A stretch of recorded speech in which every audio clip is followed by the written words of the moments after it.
السلام عليكم ورحمة الله وبركاته. نبذة سريعة كده يا جماعة مع بعض.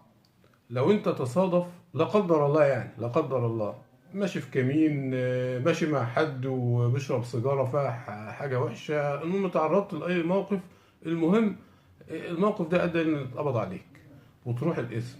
من الخطورة بمكان إنك تعمل ناصح وتقوم مملي اسم غير اسمك. يعني تستغل ان البطاقه مش معاك، تستغل اي حاجه والناس مش عارفاك، او ايه، اخاف او مملي بطاقه او مملي اسم غير الاسم بتاعي.